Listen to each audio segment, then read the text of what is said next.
Eto mga kababayan, nagbigay na ng reaksyon si Gatchalian, 'no? Si Gatchalian at saka si Erwin Tulfo na kung saan mahaharap po sa patong-patong na kaso itong ginawa ni Mike Defensor ngayon na bakit niya pinangunahan itong Blue Ribbon Hearing ng Cayetano Black samantalang hindi naman siya parte ng hindi naman siya parte ng Senado.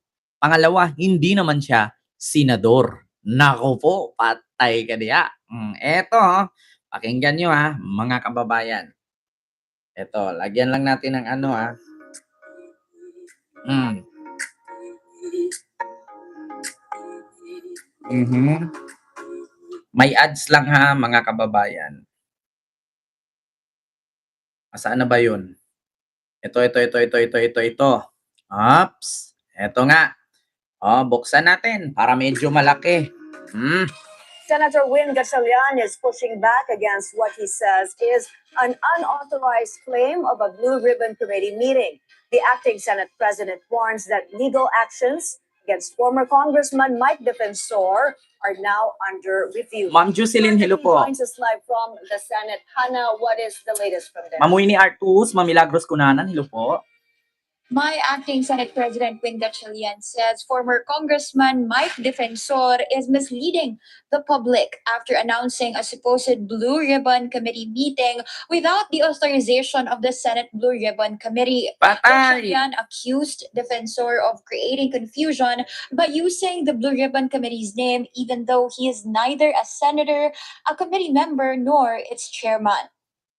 Ayan na mga kababayan, no? Nagbanta na mga kababayan si Gatchalian na bakit pinangunahan ni Mike Defensor itong sinasabing Blue Ribbon daw di umano na hearing nila hindi pa sa Senado kundi sa Mandaluyong. At bakit daw pinangunahan ito ni Mike Defensor nang hindi naman siya parte ng Senado? Nako, patong-patong na kaso ito mga kababayan. Hindi lang si Mike Defensor, pati na si Cayetano at si Marcoleta. Patay kay diha. Nako, mga kababayan. Diyos ko, ito na nga ang sinasabi ko na tigil-tigilan nyo na Tigil-tigilan nyo na mga kababayan. Kasi bakit? Kasi bukas kasi mga kababayan, bukas kasi gaganapin yung totoong Blue Ribbon. Ipapatawag kasi sila bukas. Ang problema lang, pinangunahan agad nila kasi pagdating doon sa patawag bukas kung sisipot man sila at na-cross-examine at mali-mali ang sagot, patay sila dyan. May special session bukas. Alam nyo na. Alam kasi ninyo mga kababayan, sabi nga ni Mike Defensor, ito na yung huli na pagbulgar o pagbuking, no, di umano ng mga dating sundalo. Kasi hindi na talaga na yan mauulit. Mga kababayan, makakaresto na kasi sila at makakasuhan na kasi yan. Diyos ko mga kababayan, nalalaman ninyo yan. Patong-patong po ang mga kaso ng mga 18 bagmen na yan, no? Yung mga 18 marites, patong-patong ang kaso niyan. Isa-isang dadamputin yan. Maniwala kayo sa akin, mga kababayan, dadamputin isa-isa yan. Ang daming kaso, ang daming dinamay nila. Ang daming personalidad, ang daming politician na dinamay nila na nahatiran daw na di umano ng maleta, pero ending, picture lang, asan yung maleta, asan yung pera. Yan ang tanong ng taong bayan. Pwede ka man mag-picture sa harap ng bahay ni Cheese Pwede ka man mag-picture sa harap ng bahay ni Villar, harap ng bahay ni Erwin Tulfo Ang problema doon, asaan yung maleta? Maskin yung maletang ni-receive, hindi nga nakikita. Maskin nga yung laman ng maleta na pera, wala ngang picture. Kaya ngayon mga kababay, hindi naman po pwede na pag sinabi, nahatiran yan si Ken Garcia sa bahay niya. Kung pipicturan yung harap ng bahay ko, ibig sabihin nakatanggap na ako? Di ba? Continue. Pag ginagamit niya ang titulo ng Senado. Nako. Hindi tama yun dahil Ala. ang ginagawa niya. Hindi na alam kung bakit. Tingin ko, para lukuhin ng tao at Dahil pag naloko yung tao, tingin nila official yun. Nako, The acting Senate president said they're now studying possible legal actions against Defensor, patay. adding that he has already discussed the matter with Blue Ribbon Committee Chair Senator Erwin Tulfo. Mhm. Tulfo earlier claimed Defensor may face a usurpation of authority complaint following his Patay. unauthorized actions. Mhm. Meanwhile, Gatchalian said heightened security measures inside the Senate will remain in place following recommendations from the Armed Forces of the Philippines and Ma'am the Philippine Jocelyn National Flores, Police. hello po. He said he recently met with security officials, including members of the Senate majority, to assess continuing threats against the institution. While he did not disclose specific details, Gatchalian confirmed that authorities are still validating reports of possible security risks, including armed threats and even possible destabilization efforts. For now, Nako, the acting Senate president says his priority is to ensure the safety of senators, employees, and Juicy Tango, everyone hello here po. inside the Senate complex. Mm. Nagsalita ba si Gatchalian tungkol doon sa magaganap na session, sa special session tomorrow? At sino ba ang magpe-preside? Siya ba ang official na SP tomorrow?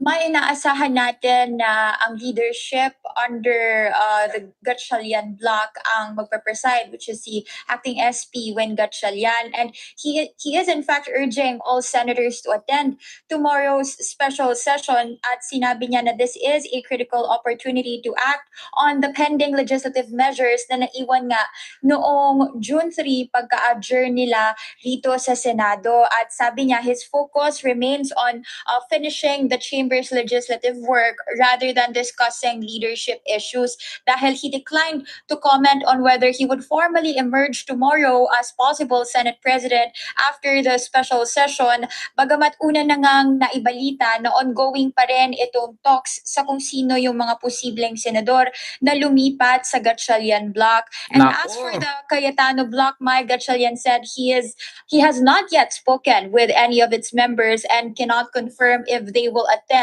Pero ini-stress niya kanina na dapat lahat ng mga senador ay dumalo sa proceedings bukas.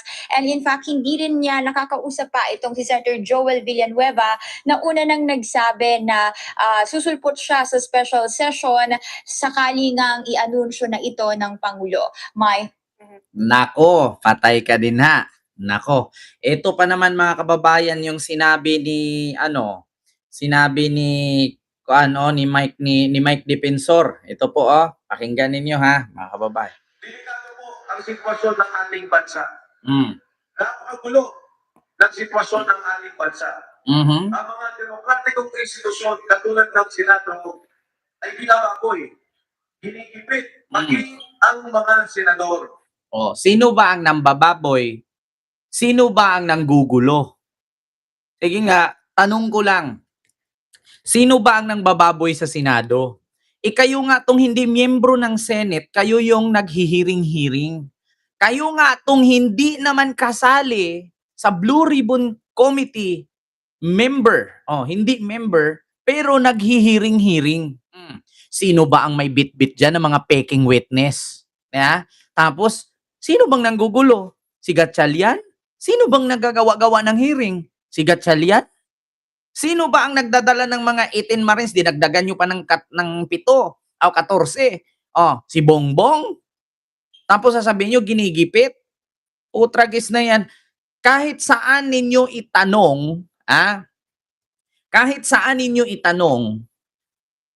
magbitbit ka ng mga tao, tapos magbintang ka ng mga politiko. Do you think hindi ba magugulo ang buhay ng mga tao na yan? Sige nga, tanungin ko kayo, mga kababayan. Halimbawa ako ngayon, si Mike Defensor, bit-bit ko yung 18 ka-witness di umano. Tapos pabigkasin ko yan dyan ng mga iba't ibang pangalan ng politiko. Do you think ligtas yung mga yan? Tapos sasabihin ninyo, ginugulo? Sino ba yung nanggugulo? Sino bang naglagay sa alanganin ng mga buhay ng mga peking Marines na yan? Sino ba ang may bit-bit yan? Si Marcos? Si Gatchalian? Gatchalian Black? Si Tulfo? Sino? Si Lacson? Si Soto? Kayo ang nanggugulo, Mike Defensor. Yun lang kung pagpunta na dito, ay marami ng mga pananakot na naganap. Maraming Yung pagpunta daw ng 18 Marines at 14 Fearless. Marami na daw pananakot ang naganap. Putang ina, ikaw ba naman papangalanan mo si Tulfo? Ikaw ba naman papangalanan mo si Marcos na nakatanggap ng maleta? Pangalanan mo si Villar? Pangalanan mo si Escudero? Pangalanan mo si, sino pa? Yung Dilima? Hindi ba kayo natatakot? Yung mga politician yan, malamang, Diyos ko naman. Si Digong nga lang noon, sinabi lang nung teacher, sinong makapatay kay Digong, bigyan ko 50 million. Sineryoso ni Digong, di ba? Pinadampot niya yung teacher, tinanggalan niya ng license, pinaluhod pa niya sa harapan ng media. Kayo pa kaya? Puro kayo akusa? Ano bang tawag sa ginawa ninyo? Yan bang pag-press-con ninyo? Meron bang pinilapan na affidavit yang mga yan? Meron bang i-final ninyo sa korte bago kayo nagpipress con yan? Di ba? Meron ba? Bakit? Yun bang nagbigkas-bigkas kayo dyan ng mga pangalan ng mga politikong nahatiran di umano ng maleta? Final nyo ba yan sa korte? Meron ba kayong sinampahan? Yan ang tanong ngayon. Bago ba kayo nag-press con dyan? Bago ba kayo naghihiring-hiring dyan sa Blue Ribbon ninyo? Ang mga peking senador, no, mga hilaw na senador at mga hilaw na miyembro ng BRC daw di umano, Blue Ribbon. I-final nyo ba yan bago kayo magdadaldal dyan? Ngayon sasabihin ninyo, ginigipit, tinatakot, delikado ang buhay. Dapat bago kayo magdadaldal dyan, magpa-press con, magpahiring-hiring ng Peking Blue Ribbon, final nyo sana sa korte yan. Inisa-isa ninyo yung mga taong nakatanggap ng maleta, i-final. Bago kayo dyan, dapat may mga affidavit kayo na sinumpaang salaysay at ipinasa ninyo sa ombudsman. Ang ginawa ninyo, pambibintang yan Hanggat wala kang pinanumpaang salaysay, wala kang affidavit, ibig sabihin pamimintang. Kaya nga kayo nakakasuhan patong-patong Kaya nga napakadaming pinangalanan ninyong politician na nagpa-file ng kaso. Laban kay Baligod, 18 Marines, kay Dipensor, kung sino-sino pa.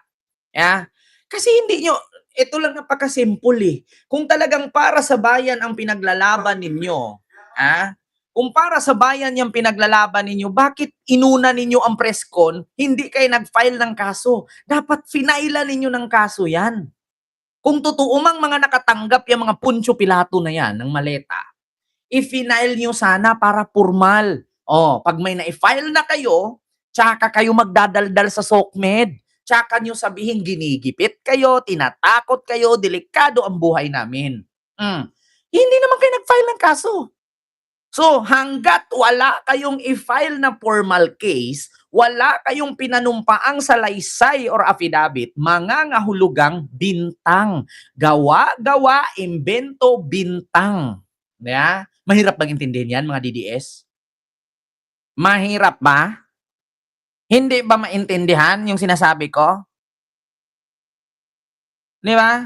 Magpadala kayo ng witness sa Senado. Peke naman yung notaryo o affidavit. Walang kwenta. Ngayon, naglabas kayo ng witness, ni isang affidavit, wala. Ni isang file ng kaso, wala. So, anong ginagawa ninyo? Pambibintang. Di ba? Pambibintang. Kaya nga finailan kayo ni Dilima, ni Trillanes, ni Katapang, sino pa? Si Adjong, si Luistro, si Abante, Kaya nga nagpa-file Ma'am Brinda, hello po. Mama Jorda, hello po. Kasi nga, wala. Dapat kasi bago nyo pangalanan yung mga personalidad, yung mga politician na yan, at bago nyo sabihin delikado ang buhay nila, nag-file sana kayo ng kaso sa korte para mailagay sa Witness Protection Program itong 18 Marines. Di ba may mga abogado ang DDS? Hindi ba nila na-advise yan? Hindi ba nila nasabi sa inyo? Wala bang mga abogadong nag-advise? Delikado ang buhay niyan. Delikado ang mga witness. Hindi dapat nag-file kayo ng kaso, tapos dumulog kayo sa witness protection program. Eh di sana hindi kayo magdadaldal dyan. Delikado ang buhay nila. Tinatakot sila, ginigipit sila. Di ba? Oh, continue. Iiwan natin sa kanila yan Mm, na pag-usapan at tingnan mm, kung ano ang kanilang gagawin bilang grupo. mm, Of course, hindi mo dapat mahito ang paglabas ng katotohanan. mhm, Wala naman tayong ibang gusto. mm. Ano nga ba ang dahilan kung bakit Ah, nakakasakit ang Wala daw silang ibang Ano gusto. nga ba ang dahilan kung bakit Eh kaya nga ang sabi eh, 'di ba? Kaya nga ang sabi, i-file ninyo. Gawan nyo ng kaso. Idemanda ninyo yung mga nakatanggap di umano sa listahan ninyo ni Saldico. Hanggat hindi kasi kayo mag-file ng demanda dyan, hanggat walang mga affidavit yung mga 18 Marines plus 14 Fearless, no? Mga ngahulugan, pambibintang. Mga ngahulugan, gawa ng kwento, paninira, imbento, gawa-gawa. Hindi ba maintindihan yan? Mahirap ba? 'Di ba? Bakit ayaw nyo mag-file ng kaso? Andiyan naman yung Korte Suprema. Andiyan naman yung Ombudsman. Andiyan nga yung NBI, ipinatawag kayo, ayaw nyo naman magsisipot. 'Di ba? Para maimbestigahan ng NBI kung saang lugar, kung totoo ba talaga. O para ituro nila at mapatunayan nila doon sa NBI na ito po, totoo, hinatid namin. Ito po, maleta, dinala namin. O, paano? Ayaw nyo nga magsisipot. Bukod dyan, mga kababayan, ito pa, ang sabi ni Mike Defensor. Ito. Sabi ni Mike Defensor, mga kababayan, unang sabi niya, huling pagpapahayag daw. Last na pamamahayag na lang daw yan, mga kababayan. Ito sabi niya, maaaring ito na ang huling pagpapahayag ng ating mga butihing dating sundalo. Di ba? Malamang, yan na talaga ang last. Bakit? Kasi hindi naman kayo ang totoong Blue Ribbon. At una, kung mag-hearing man si Raffy Tulfo dyan, hindi naman kayo sisipot. Kaya yan na yung last. Sunod yang sinasabi, mga kababayan. Bukas ay special session na ng Senado. Alam natin na ito ay patungo sa pagbabago ng liderato ng Senado. Totoo naman talaga. Di ba lilipat na nga si si Joel, lilipat na nga si Mark Villar. Ano pang sunod niya, mga kababayan? Ito, ang mga demokratikong institusyon katulad ng Senado, binababoy, ginigipit, maging ang mga senador. Sino po ba ang nambababoy? Sino po ba ang nanggigipit? Sino po bang senador yung ginigipit? Sige nga, sinong senador yung ginigipit? Tanong ko lang, magbigay ka po ng isang tao na senador o isang pangalan ng senador dyan, Mike Defensor, na ginigipit. Sino? Si Jinggoy? Baka nakalimutan mo. Si Gloria pa ang si Pinoy pa ang presidente, si Gloria pa ang presidente, may kaso na 'yan. So paano mo nasasabing ginipit? Nakulong na 'yan noon, nakulong lang ulit ngayon. Ginigipit pa rin ba 'yan? Sige nga. Maniwala na sana kami, sige, si Jinggoy Estrada ginipit. Paano yan ginipit? Nakulong na yan noon. May pruweba na. Nakulong lang ulit ngayon, ginipit na. Ano yung ebidensyang 300 million? Ano yung perang patong-patong sa lamesa? Yun yung totoo. Na may pera talaga na pinaghatian. Yung 18 Marines mo, yung 14 Fearless mo, asan yung pera? Puro kay maleta. Wala nga namin hindi nga nakikita, maskin mga DDS, hindi nga nakakita kung may lamang pera ba yung maleta na yan. 'Di ba? Kita nyo? Kaya nga sabi ni Sherwin Gatchalian, nililin lang ni Defensor ang tao, niloloko. Kunwari, totoo ang sinabi ng mga Marines. Ending, Pag hinanapan mo ng pruweba, picture lang ng bahay. Diyos ko naman mga kababayan. Natural, kahit sino po maglabas ng picture. Kahit ako ngayon, i-search ko yung harapan ng bahay ni Cheese. Pwede kong kunan sa Google yan eh. Kahit yung bahay ni BBM, pwede kong kunin yan sa mga picture ni Sandro eh. Kasi bakit? Sino-sino ba ang mga nakapunta dyan sa bahay ni PBBM noon? Napakadami. Yung mga bumaliktad. Imposible si Vic Rodriguez, walang picture dyan. Imposible si Maharlika, wala. Imposible naman na si Sara walang picture dyan. Ilang beses silang pabalik-balik din sa Batak, sa Lawag. Yeah? Ay, Diyos ko. Tapos ngayon, sasabihin mo, ginikipit. Kwento mo sa lola mong panot, Mike Defensor. Kaya ngayon, mga kababayan, yun po yun, yung ating usapin patungkol kay Mike Defensor. Pulongski Yutman, hello po. Biruin mo, makakaharap talaga sila sa patong-patong na kaso talaga, mga kababayan. Si Cayetano, si Marcoleta, si Defensor, madadamay pa dito si si Sabit Singson eh. Di ba?